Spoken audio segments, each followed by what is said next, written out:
Hello Unstoppables, how are you doing? I hope you guys must be doing great and here we are with this amazing class of Unstoppable Academy जो है हमारा first of all day 56। अभी तक हमने बहुत सारे lessons को cover कर लिया which means we have already learn so many things. So yeah it's really awesome. आगे मूव करते हैं। I hope you must have been practicing all the examples since the beginning. शुरू से लेकर अभी तक जितने भी एग्जांपल दिए आप उन सबकी प्रैक्टिस कर रहे हो एंड शुरू से लेकर मैं अभी तक एक चीज कहता आ रहा हूँ एंड दैट इज कभी भी जो वर्ब की थर्ड फॉर्म है वो क्वालिटी बताती है। अभी तक आपने परफेक्ट में वर्ब की थर्ड फॉर्म लगाया जो एक्शन के डन होने को बताती है, लेकिन शुरू से लेकर when I started this course I have been telling you since the beginning what is that कि वर्ब की थर्ड फॉर्म क्वालिटी बताती है। मतलब क्या?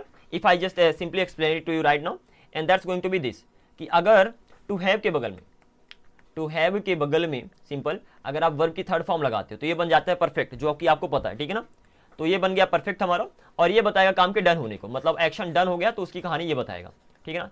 लेकिन अगर मैं टू बी के बगल में, to be means is am are was were will be, इसके बगल में अगर वर्ब की थर्ड फॉर्म लगा दूं तो ये बताएगा वहां पर क्वालिटी। क्या बताएगा? क्वालिटी। क्योंकि टू बी बताता है कुछ या कहीं होना, तो कुछ मतलब क्या, अब यहाँ पर वर्ब की थर्ड फॉर्म कुछ में क्या बताएगा? वर्ब की थर्ड फॉर्म कुछ में क्वालिटी बताएगा।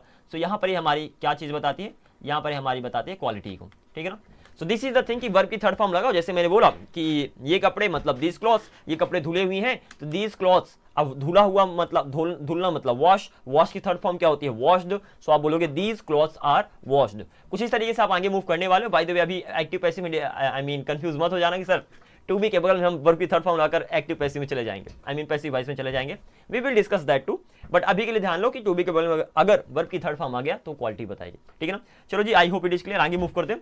अब ये रही सारी की सारी वर्ब्स जिनको आपको याद कर लेने। कहीं कहीं पर वर्ब के साथ आईएनजी भी क्वालिटी बताती है। सबसे पहले वर्ब की थर्ड फॉर्म को देख लो, उसके बाद हम वर्ब के साथ आईएनजी में मूव करेंगे, ठीक है ना। तो ये रही सारी की सारी verbs, grind ground ground, break broke broken, tear torn, tie tied tied. By the way verb की फॉर्म्स तो आपसे पहले से बनती होंगी, आई एम श्योर। अगर वर्ब की फॉर्म से में कंफ्यूजन है कि सर इन वर्ब की फॉर्म्स को कैसे याद करें, so I have already made a series on that. Okay, जाकर सारे के सारे वीडियोस को देखो। 10 डेज का चैलेंज है and I M sure 10 days का चैलेंज फॉलो करने के बाद you are not going to have any problem, specially when I ask the forms of the verbs. Okay, तो सिंपल वर्ब की फॉर्म्स कैसे याद करना है, इसकी पर्टिकुलर सीरीज है, पर्टिकुलर प्लेलिस्ट है। उस प्लेलिस्ट में जाकर सारे वीडियोस को देखो। There are so many tricks to learn them and I am damn sure उससे आसान तरीका वर्ब्स को याद करने का नहीं होगा। And after going through that series you can just answer any verbs from any how anywhere. Okay, आगे बढ़ते हैं। तो मैंने बोला आई होप आपसे वर्ब की फॉर्म्स आती हैं। अब हम क्या करने वाले हैं, वर्ब की जो मीनिंग है, जैसे स्टॉप मतलब होता है रोकना, ठीक है ना, या तो रोकना या तो रुकना, there could be two meanings. Okay, अब स्टॉप की थर्ड फॉर्म स्टॉप, ये अगेन क्या बताएगी? क्वालिटी बताएगी। तो रुका हुआ बताएगी, सिंपल। कीप मतलब होता है रखना, तो केप्ट मतलब रखा हुआ। बेड मतलब होता है मोड़ना, तो बेंट मतलब मुड़ा हुआ। टाइम मीन्स बांधना, टाइड मतलब बंधा हुआ। टीयर मीन्स फाड़ना, टॉन मीन्स फटा हुआ। ब्रेक मीन्स तोड़ना, ब्रोकन मीन्स टूटा हुआ। ग्राइंड मीन्स पीसना, ग्राउंड मीन्स पिसा हुआ। सो अल्टीमेटली जो वर्ब की थर्ड फॉर्म है वो बता रही है आपकी क्वालिटी। सिंपल है ना। Okay, so let's go through them. बहुत ज्यादा आसान है। ऐसे मैंने बोला बीट मतलब पीटना, बीटन मतलब पीटा हुआ। सो अल्टीमेटली जो भी वर्ब उसके लास्ट में लगा दो हुआ तो बन जाएगा। चलो बहुत बढ़िया। Ultimately they are mainly talking about quality. तो ग्राउंड मतलब हो गया पिसा हुआ, ग्राइंड मतलब पिसना, ग्राउंड मतलब पिसा हुआ। ब्रोकन मतलब टूटा हुआ, टॉन मतलब फटा हुआ, टाइड बंधा हुआ, बेंड बेंट मुड़ा हुआ। बेंड मतलब होता है मोड़ना, बेंट मतलब हो गया मुड़ा हुआ। स्केयर मतलब होता है डरना। ओके, स्केयर मतलब डरना तो डराना, और स्कैर्ड मतलब हो गया डरा हुआ, ठीक है ना। जैसे बोलते हो यू जस्ट स्कैर्ड मी, तुमने मुझे बस डरा दिया। और स्कैर्ड मतलब हो गया डरा हुआ। कीप मतलब रखना, तो केप्ट मीन्स रखा हुआ। हाइड मतलब होता है छिपना, तो हिडन और हाइडिंग दोनों बोल सकते हो, उसका मतलब हो गया छिपा हुआ। स्टॉप मीन्स रोकना या तो रुकना, स्टॉप मतलब रुका हुआ। हैंग मतलब होता है टांगना, ठीक है ना, और हंग मीन्स हो गया टंगा हुआ। हैंग हंग हंग आपने पहले ही पढ़ा था। ऐसे टायर मतलब होता है थकना, टायर्ड मतलब थका हुआ। बीटन मतलब पिटा हुआ। अब हम आगे डायरेक्टली मूव करने वाले हैं। I hope you got the idea. Impose मतलब होता है थोप देना, कोई भी काम किसी के ऊपर थोप देना, तो इंपोज्ड मतलब हो गया थोपा हुआ। स्कैटर मतलब होता है बिखरा देना, तो स्कैटर्ड मतलब स्कैटर्ड मीन्स हो गया बिखरा हुआ। स्पिल मतलब होता है छलका देना। देखो स्कैटर मतलब किसी चीजों को बिखरा देना, और स्पिल मतलब कोई लिक्विड है उसको बिखरा देना, ठीक है ना, छलका देना। तो स्पिल और इसकी third form spilled, second and third form spilled भी हो सकती है तो स्पिल्ड हो सकती है। बाय द वे अभी तक आपने स्पिल्ड को देखा था और ये स्पिल्ड उसके स्पेशल फॉर्म में था, जो कि I hope I have cover that in their only. जो आपकी स्पेशल वर्ब्स की फॉर्म से उसमें मैंने कवर कर दिया है। Just go through them. तो स्पिल स्पिल्ड बोलो या तो स्पिल स्पिल्ड स्पिल्ड बोलो। अल्टीमेटली यहाँ पर स्पिल्ड या तो स्पिल्ड कोई भी थर्ड फॉर्म हो सकती है, तो किसी का भी यूज कर सकते हो। तो इसका मतलब होगा कोई लिक्विड बिखरा हुआ होता है तब, मतलब अगर कुछ भी छलका देते हो, like the milk is spilled, मतलब दूध छलक गया, दूध बिखर गया चारों तरफ। आगे बढ़ते हैं। लूट मतलब होता है लूटना, लूटेड मतलब हो गया लूटा हुआ। स्टील मतलब चुराना, स्टोलन मीन्स चुराया हुआ। टच मीन्स टच करना, टच मीन्स छुआ हुआ।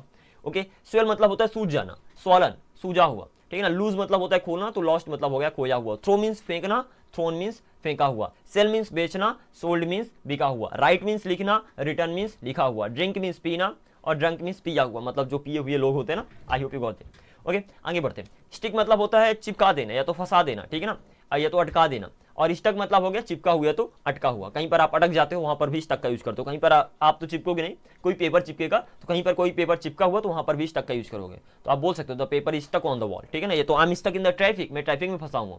ट्रैप मतलब होता है फंसना, और ट्रैप मतलब होता है फंसाना, और ट्रैप्ड मतलब हो गया फंसा हुआ। रोस्ट मतलब होता है भूंजना, और रोस्टेड मतलब हो गया भुना हुआ। वॉश मीन्स होता है धुलना, वॉश्ड मीन्स हो गया धुला हुआ। सो अल्टीमेटली बहुत ज्यादा आसान है, राइट। कोई भी वर्ब लो। अब look, I just can't cover all the verbs in English, जितनी भी वर्ब्स है सबकी थर्ड फॉर्म लगाओ, क्वालिटी बताओ। This is not really possible. आपको मेनली रूल को देखना कि रूल काम कैसे करता है, कि जो वर्ब की थर्ड फॉर्म है वो क्या बताती है, क्वालिटी बताती है। तो कहीं पर भी अब आपको ऐसा मिले कि कोई वर्ब से रिलेटेड क्वालिटी आ रही, जैसे मैंने बोला कि सपोज वह लड़का, जैसे सपोज खाना बना हुआ है, ठीक है ना, खाना बना हुआ है, तो अब बनाने को क्या बोलते हैं, बनाने को मेक भी बोलते हैं, बनाने को कुक भी बोलते हैं। अब इनकी थर्ड फॉर्म लग जाएगी, तो द फूड इज मेड या तो the food is cooked. Simple है ना। तो अल्टीमेटली आपको बस ये देखना कि जो क्वालिटी है उसकी वर्ब क्या है, उसकी वर्ब की थर्ड फॉर्म लगा दो, दैट इज इट। इतना बस आपको ध्यान रखना है। And pretty much okay. Verb की फॉर्म्स कैसे याद करना है इसको मैंने ऑलरेडी कवर कर दिया। इनके अलावा कुछ स्पेशल केसेज है जिनको आपको याद करना पड़ेगा, और स्पेशल केसेस बहुत नहीं है, स्पेशल केसेस बस इतने ही है। अल्टीमेटली 10 स्पेशल केसेज आ रही है जिनको आपको याद करना पड़ेगा, जो किसी रूल को फॉलो नहीं करते। जैसे मैंने बोला लाई ले लेन होता है, ठीक है ना, इसका मतलब होता है लेटना, लेकिन लाइंग मतलब होता है लेटा हुआ। मतलब वर्ब की थर्ड फॉर्म नहीं लगती, वर्ब की थर्ड फॉर्म लेन नहीं लगती, आईएनजी लग जाता है, तो लाइंग मतलब होता है लेटा हुआ, याद करना पड़ेगा। ऐसे ले लेड लेड होता है, लेकिन यहाँ पर भी लाइंग मतलब होता है बिछा हुआ। तो लाइंग लाइंग दोनों की स्पेलिंग सेम है, ये भी देख लेना। यल A Y I N G नहीं होता इसमें, again this is an exception in English. L A Y I N G नहीं होता, सेम स्पेलिंग दोनों की होती है, ठीक है ना। तो इसको ध्यान रखना कि लाइंग लाइंग दोनों का मतलब होता है लेटा हुआ है तो बिछा हुआ। ऐसे मैंने बोला बैठा हुआ, तो आप सिंपली बोल दोगे सिटिंग, ठीक है ना, सैट नहीं बोलोगे, वर्ब की थर्ड फॉर्म यहाँ पर नहीं लगने वाली है। तो this is the thing that you have to keep in mind. तो सिटिंग मतलब हो गया बैठा हुआ, स्टैंडिंग मीन्स हो गया खड़ा हुआ, पहना हुआ मीन्स वेयरिंग, ऐसे ही खुला हुआ मीन्स ओपन। अब ओपन नहीं बोलोगे, ठीक है ना, यहाँ पर या तो ओपनिंग नहीं बोलोगे, खुला हुआ मतलब ओपन, बंद बंद मतलब क्लोज्ड। मरा डाइड नहीं बोलोगे, डेड बोलोगे। सोया हुआ स्लेप्ट नहीं बोलोगे, अस्लीप बोलोगे। एन जगा हुआ वोकन नहीं बोलोगे, आप वेक बोलोगे। सो अल्टीमेटली किसी में वर्ब के साथ आईएनजी लगती है, किसी में डायरेक्टली वो वर्ड ही आ जाता है ओपन, ठीक है ना, और किसी में डाइड नहीं होता, डेड होता, स्लीप नहीं होता, स्लेप्ट नहीं होता, अस्लीप होता है, वोकन नहीं होता, अवेक होता है, नए नए वर्ड्स आ जाते हैं।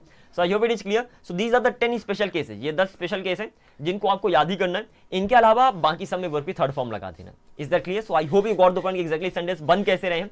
सो जस्ट लर्न देम, इन सारे वर्ड्स को लर्न कर लो। इनको लर्न करने के बाद कोई भी वर्ब आ जाए उसकी थर्ड फॉर्म लगा दो, क्वालिटी बता देगी। इससे आसान क्या हो सकता है, ठीक है ना। यहाँ पर कुछ एग्जाम्पल देता हूँ। मैंने बोला यहाँ पर ध्यान सुनो, अगर मैं बोलूँ मैं बैठ रहा हूँ, मैं बैठ रहा हूं, जो शायद चल के आगे चल के आपको एग्जाम्पल आई मीन कंफ्यूजन आ जाए, उसको अभी मैं क्लियर कर देता हूं। तो पहले एग्जाम्पल हो गया मैं बैठ रहा हूं, और दूसरे एग्जाम्पल में बैठा हुआ हूं, मैं बैठा हुआ हूं। These are the 2 examples over here, मैं बैठा हुआ हूं। Let's translate them. तो मैंने बोला कैसे बनाओगे पहले वाले को, मैं बैठ रहा हूं मतलब कॉन्टिन्यूअस का, तो आप बोलोगे आई एम सिटिंग, बहुत ही सिंपल सी बात है। तो आई एम सिटिंग, मैं बैठ रहा हूं। यहां पर अगर अच्छे से ध्यान दोगे तो आई एम मतलब टू बी प्लस सिटिंग मतलब वर्ब के साथ आईएनजी, तो टू बी प्लस वर्ब के साथ आईएनजी बनाकर आपने क्या बना दिया, आपने कॉन्टिन्यूअस टेंस बना दिया। So this is it. आगे बढ़ते हैं। मैं बैठा हुआ हूं, तो आप बैठे हुए, आप अपनी क्वालिटी बता रहे हो कि आप बैठे हुए हैं, तो ऑफकोर्स आई लगाया। अगेन ये टू बी का जब आप कुछ कहीं बताते हो कि, तो वहां पर ऑफकोर्स टू बी का सेंटेंस होता है, तो आई एम। अब बैठा हुआ को क्या बोलते हैं, बैठा हुआ को सिटिंग बोलते हैं, तो आई एम सिटिंग अगेन यहां पर बोलोगे। लेकिन दोनों सेंटेंस में बहुत ज्यादा अंतर है, ध्यान देना। अंतर क्या है कि जब आप बोलते हो आई एम सिटिंग, पहला वाला सेंटेंस आई एम सिटिंग, तो वहां पर टू बी प्लस वर्ब के साथ आईएनजी, ये रूल अप्लाई हो रहा है, टू बी प्लस वर्ब के साथ आईएनजी, ठीक है ना।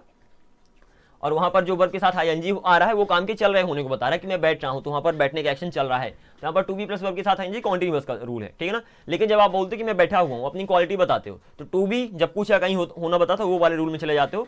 तो यहाँ पर सिटिंग क्वालिटी वाला वर्ड है, ना कि वर्ब है, ठीक है ना। ये यहाँ पर क्वालिटी बता रहा है। So ultimately to be plus object का ये रूल है, टू बी प्लस ऑब्जेक्ट। ये आपने शुरू में देखा था कि टू बी के बगल में ऑब्जेक्ट लगेगा तो वो कुछ या कहीं होना बताएगा। Is that clear? तो जब आप बोलते हो कि आई एम सिटिंग, अपनी क्वालिटी बता रहे हो, वहां पर जो सिटिंग आया है वो बैठ रहे होने को नहीं, सिर्फ बैठे हुए होने को बताता है कि आप बैठे हुए हो, आपकी वो क्वालिटी बता रहा है, ठीक है ना। तो यहाँ पर यहाँ पर वर्ब के साथ आईएनजी मत मान लेना, ये वर्ब के साथ आईएनजी क्वालिटी बनकर रहा है, जो अभी आपने यहाँ पर देखा। Let me show that to you. यहाँ पर होता है सिटिंग मतलब होता है बैठा हुआ। This is the thing that, okay let me change the colour. So यहाँ पर आपने मेनली देखा सिटिंग मतलब हो गया बैठा हुआ, सो ये वाला सिटिंग यूज हो रहा है, ना कि वो वाला कॉन्टिन्यूस वाला, ठीक है ना। सो दोनों सेंटेंस में अंतर, दोनों में सेम सेंटेंस की ट्रांसलेशन तो सेम है, आई एम सिटिंग, बट ऊपर वाला मतलब मैं बैठ रहा हूँ, यहाँ पर आई एम हो गया टू बी, आई एम हो गया टू बी प्लस सिटिंग हो गया वर्ब के साथ आईएनजी, और जब बोलते हो मैं बैठा हुआ हूँ तो यहाँ पर आई एम हो गया टू बी प्लस सिटिंग, वो ऑब्जेक्ट हो गया, ऑब्जेक्ट का मतलब क्वालिटी वाला वर्ड हो गया। I hope you got the idea. तो टू बी प्लस वर्ब के साथ ING and to be plus object, this is really amazing. आगे मूव करते हैं, मतलब दोनों का ट्रांसलेशन तो सेम ही है। चलो जी आगे बढ़ते हैं। अब एग्जांपल्स टू प्रैक्टिस, बहुत सारे एग्जांपल देने वाला हूं जिनकी आपको प्रैक्टिस कर लेना है, and in this way you are going to be pretty much awesome, too good to go. Okay आगे बढ़ते हैं। ये मसाले पीसे हुए हैं, ये मसाले मतलब दीज स्पाइसेज, ग्राउंड मतलब होता है पीसना, ग्राइंड की थर्ड फॉर्म ग्राउंड, तो दीज स्पाइसेज आर ग्राउंड। अब जितने भी एग्जांपल दिए ना उन सबके यहाँ पर एग्जांपल्स मिलेंगे प्रैक्टिस के लिए। वो खिड़की टूटी हुई है, दैट विंडो इज ब्रोकन, ये रस्सी बंधी हुई है, this rope is tied, tied बंधा हुआ, ये डंडा मुड़ा हुआ है, दिस स्टिक इज बेंट, मैं इस चीज से डरा हुआ हूँ, I am scared of this thing. ऐसे वहां पर कुछ रखा हुआ है, something is kept over there, तो कीप मतलब रखना, केप्ट मतलब रखा हुआ, वो दीवार के पीछे छुपा हुआ है, ही इज हिडन या तो ही is hiding behind the wall, काम आज रुका हुआ है, the work is stopped today, कपड़े कील पर टंगे हुए हैं, clothes are hung on the nail, मैं बहुत थका हुआ हूं, आई एम वेरी टायर्ड, ठीक है ना, वो आज पिटा हुआ है, ही इज बीटन टुडे, ये नियम बेवजह हम पर थोपा हुआ है, मतलब थोपा गया, तो this rule is imposed on us, मतलब हमारे ऊपर थोपा, वर्ब की थर्ड फॉर्म, तो this rule is imposed on us for no reason, बिना किसी रीजन के, तो इसको याद कर लेना, बिना किसी बेवजह, बिना किसी रीजन के आप बोल सकते हो फॉर नो रीजन। आपके खिलौने बिखरे हुए हैं, योर टॉयज आर स्कैटर्ड, यहाँ पर पानी बिखरा हुआ है, तो वाटर इज स्पिल्ड हियर या तो वाटर इज स्पिल्ड हियर, आपके दोनों सही हो जाएंगे, हियर या तो ओवर हियर लगाओ, both of them have the same meaning. ये लूटा हुआ पैसा है, तो दिस इज लूटेड मनी। आगे बढ़ते हैं, मैंने बोला ये चुराया हुआ माल है, दीज आर स्टोलन थिंग्स, ये ग्लास पहले से ही छुआ हुआ है, this glass is already touched, मेरा पैर सूजा हुआ है, माई फीट आर सोलन। आगे बढ़ते हैं, वो अपने ख्यालों में खोया हुआ है, ही इज लॉस्ट, वह खोया हुआ है, इन हिज थॉट्स, अपने ख्यालों में, वहां कूड़ा फेंका हुआ था, तो गार्बेज वॉर थ्रोन, थ्रो की third form, so okay okay okay okay that's right, तो garbage was thrown over there, ये तो यहाँ पर दा का भी यूज कर सकते हो, the garbage was thrown over there, the का यूज क्यों, क्योंकि जब आप बोलते हो कूड़ा वहां पर फेंका हुआ था, मतलब किसी पर्टिकुलर कूड़े की बात करें, उसको आप पहले से जानते हो, इसलिए वहां पर दा का भी यूज कर सकते हो। आप सिंपली बोल सकते हो the garbage was thrown over there, it depends on you कि आप जनरल बात करो कि किसी पर्टिकुलर कूड़े की बात कर रहे हो। आगे बढ़ते हैं, ये सब मोबाइल बिके हुए हैं, all these mobiles are sold, ये मेरी किताब में लिखा हुआ था, तो सिंपल है, इट वाज रिटन, यह लिखा हुआ था, इन माई बुक, मेरी किताब में, लगता है ये आदमी पिया हुआ है, तो जब आपको लगता है तो वहां पर आप लुक्स लाइक या तो इट सीम्स, ये स्पेशल फ्रेज है, इनको याद कर लेना, तो लुक्स लाइक या तो इट सीम्स मतलब होता है लगता है, ठीक है ना, तो looks like this man is drunk या तो it seems this man is drunk, simple है। दीवार पर कुछ चिपका हुआ है, something is stuck on the wall, मैं ट्रैफिक में अटका हुआ हूं, I am stuck in the traffic, बहुत ही सिंपल है, मैं इस षड्यंत्र में फंसा हुआ हूं, I M trapped in this conspiracy, okay, ये भुना हुआ चिकन है, so this is roasted chicken, this is okay चलेगा, दिस इज रोस्टेड चिकन, ये कपड़े धुले हुए हैं, दिस क्लॉथ्स आर वॉश्ड, बहुत सिंपल है। अब यहाँ से स्पेशल केसेस जाएंगे जहां पर कहीं पर आईएनजी लगाओगे, कहीं पर कुछ नया वर्ड ही आ जाएगा, सो ये भी देखो, बच्चा फर्श पर लेटा हुआ है, the child is lying on the floor, और बच्चा टेबल पर कपड़ा बिछा हुआ है, the cloth is lying on the table, तो बिछा हुआ बोलो या तो लेटा हुआ बोलो, दोनों के लिए ये LI/NG, ओके, LY/ING, इसका यूज होता है लाइंग का। आगे बढ़ते हैं, तुम बैठे हुए हो, यू आर सिटिंग, वो खड़ा हुआ है, ही इज स्टैंडिंग, उसने शर्ट पहनी हुई है, he is wearing a shirt. आगे बढ़ते हैं, दुकान खुली हुई है, the shop is open, and दुकान बंद है, द शॉप इज क्लोज्ड, वो व्यक्ति मरा हुआ है, ये व्यक्ति मरा हुआ है, दिस पर्सन इज डेड, आप डाई नहीं बोलोगे, यही बोलोगे, वो सोया हुआ है, ही इज अस्लीप, और वो जगा हुआ है, ही इज अवेक, तो ही is short form, he is यहाँ पर शॉर्ट फॉर्म हो गया ही इज का, तो ही is contraction of he is, ठीक है, इसको भी ध्यान रखना।